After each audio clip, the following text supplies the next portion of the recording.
Recruiting really is like the sport of golf, and let me explain. So I took up golf later in life. I played a lot of sports growing up, but all my friends were playing golf in their 30s and 40s. And so I gave it a shot. And like anything in life, I'm the kind of person that when I do something new, I want to be really good at it, and I'll do it at any expense. And that's been sometimes a curse for me, especially in business. But most recruiters that I know are wired the same way. Our DNA is such that when we put our mind to something, we do whatever we can to be good at it. And that could mean spending a lot of money at something. It could also mean failing at that and losing money. But the bottom line is we are in the arena. We are fighting every day. And quite honestly, that's what gives us a purpose and fulfillment in life, in my opinion. So as I'm playing golf and putting the ball left and right and anywhere but the hole, and all my friends are making pars and birdies, my friend turns to me and says, "Russell, just take a lesson. Like, why are you wasting all your money and time out here, frustration to be a bad golfer? Take some time, take a month or two, go hire a coach, learn how to properly swing the club, learn how to play golf, course management, etc., and then come back out and play with us." And it was the best advice I could have ever received. And that's exactly what I did. So just like recruiting, what I've realized is recruiting is extremely hard. Anyone that tells you differently is lying to you, okay?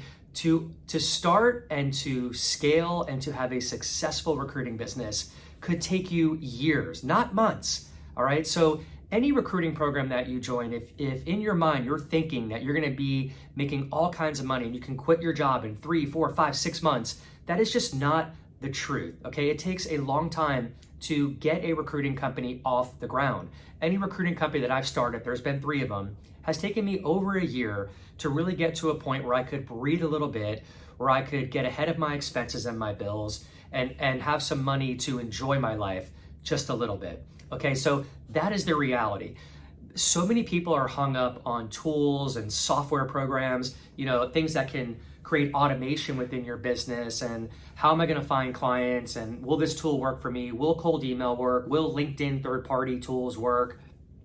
And guys, I'm here to tell you, that's the least of your worries. I could work with you today and have a client for you. I feel very confident with that. I could find a candidate for you. I could help you do that. But what are you gonna do when a client actually gets on your line, okay, eats your bait from a cold email, for example, or a LinkedIn message, and wants to meet with you? And then you have to get on a Zoom call or a phone call or an in-person meeting with maybe a C-level executive who's in a hiring authority, because most people within companies, if you're doing B2B sales, are going to be director level, VP level and above, that are going to be able to hire employees. And they're going to ask you some very pointed questions. Questions such as, how does your billing structure work? Right? So how do you explain that? And if you want to place contract employees, which I think you should do, what if they say to you, "Hey, look, we don't work on bill rates. We only work on markup. What is your markup?" How are you going to answer that question if you don't have any recruiting background or minimal recruiting background? These are questions you must answer, and you have to be confident with your answers. What are you going to do when a client tells you, "Look, we only work at 15% head fee, and by the way, our payment terms are net 45. How are you going to handle that conversation? Okay. What are you going to do when a client gives you a requisition, but then tells you that you don't have the exclusive and they're using 5 other recruiting firms? How do you handle that? How do you handle a reference call when you call on a candidate's prior boss or current boss to get a reference for your new client? What kind of questions are you going to ask? And more importantly, do you understand what you can do with that reference to generate more business?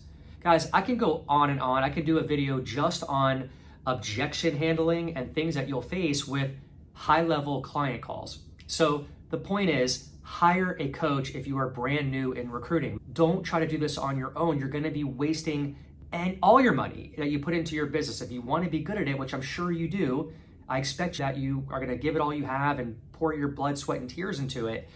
But put the brakes on and realize that recruiting is so difficult. So many people fail in recruiting and get burnt out. It's a very tough business. You get rejected every day, and it's just, I've been through it, guys. So I'm here to tell you, please, if you have this vision that you can just start your own recruiting business on your own, because maybe you've owned companies before and you have business acumen, just understand it's a whole different beast